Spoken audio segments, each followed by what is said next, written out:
Bana, tunaendelea na challenge yetu ambayo inahusu tamu chungu, lakini pia tupo na sister ambaye na yeye ataweza kutuelezea tamu chungu ameweza kuipitia katika mahusiano yake. Dada, mambo? Poa za kwako? Poa poa, mzima? Mzima. Poa. Mbele yako kuna maboksi mawili ambapo unaona kama yalivyo. Sasa kati ya haya maboksi mawili tunataka uchague boksi moja ambalo litakuwa ni zuri, ambalo limekupendezea likiwa la kwanza, na baada ya kulichukua mimi nitakuelekeza kitu cha kufanya.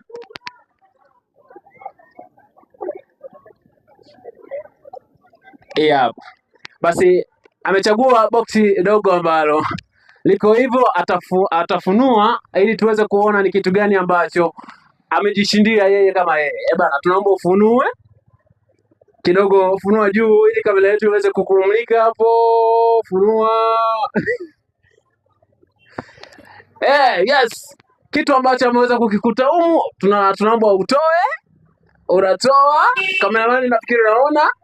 Sasa tunataka uzungumzie hicho kitu ambacho umeweza kukutana nacho katika box ambacho kinamaanisha uchungu na nini. Sasa tunataka tushare na wewe story moja au simulizi ambayo itakuwa inaendana na hicho kitu. Katika mahusiano kuna tamu na chungu. Vipi hapo unaweza ukatuelezea kuhusu chungu ambayo uliwahi kuipitia katika mahusiano yako? Chungu yangu mimi ni mimi kwanza niko kwenye mahusiano. Kuna siku moja mwanaume wangu aliwahi kunishuku kwenye kitu ambacho si kweli, lakini alipanic sana.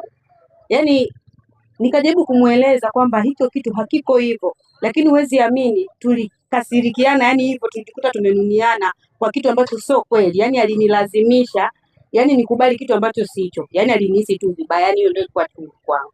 Okay. Na baada ya kuelezea chungu, basi hii nafikiri hili box litakuwa lipo special kwa ajili ya tamu. Sasa tufungulie hili box alafu tuelezee tamu yako ilikuwaje.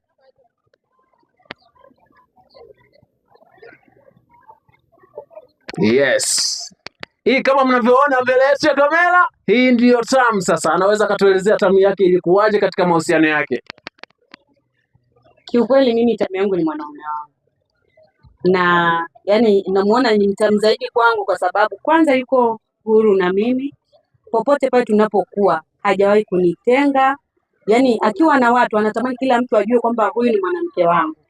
Hasiti kuniposti, hata sometimes mimi hata simposti, lakini yeye ukiangalia kwenye kurasa zake zote ameniweka mimi. Kwa hiyo naona ni yeye ndo kila kitu kwenye maisha yangu, ndo tamu yangu yeye.